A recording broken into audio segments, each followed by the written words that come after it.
పనిచేస్తుంది కాబట్టి మీకు అవగాహన ఉంటుంది. అయితే మనకు ఫైర్ కన్నా పొగ ఎక్కువ వస్తుంది, స్మోక్ ఎక్కువ వస్తుంది. స్మోక్ వల్ల మన పేషెంట్లు బయటకు కూడా మనం ఉంటాం కదా అక్కడ పేషెంట్ అంటే ఇది హాస్పిటల్ కానీ ఎక్కడైనా మనం స్మోక్ ఏదైనా అంటున్నదంటే స్మోక్ నిండేస్తుంది రూమ్లో. ఫస్ట్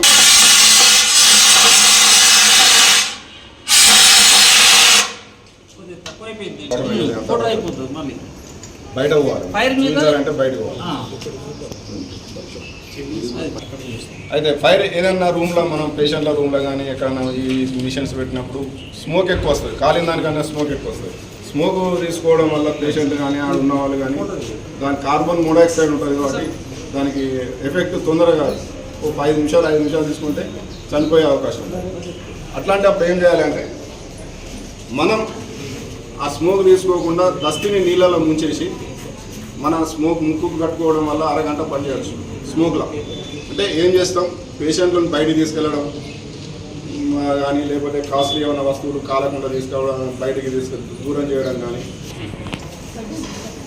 పేషెంట్ అలా కాలు అయిన వాళ్ళని కానీ నడవలేని స్థితిలో ఉన్నది కానీ అలా ఎప్పుడు మనం ఈజీగా బయటకు తీసుకెళ్ళాలి.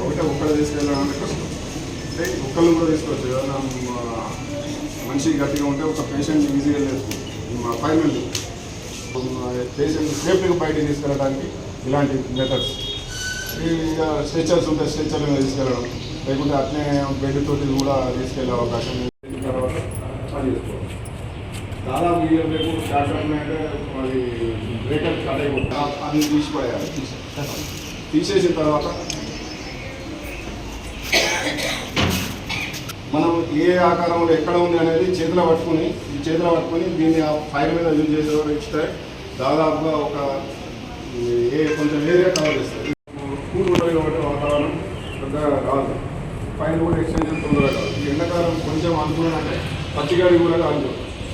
దానికి బాగా ఏం చేస్తారంటే ఫైర్ సర్వీస్ మేము ప్రతి సంవత్సరం ప్రజలకు అవగాహన కల్పించడానికి, అంటే ఈ రాబోయే ఎండాకాలంలో ఎట్లా ఉండాలి, మీరు ఏం చేసుకోవాలి. మనం చిన్న నెగ్లెక్ట్ అంటే మన తప్పే, ఫైర్ అనేది అట్టి అదే వచ్చి అదే కాలిపోదు. మన తప్పిదాల వల్ల, మన నెగ్లెక్ట్ వల్ల ఫైర్ అనేది జరుగుతుంది.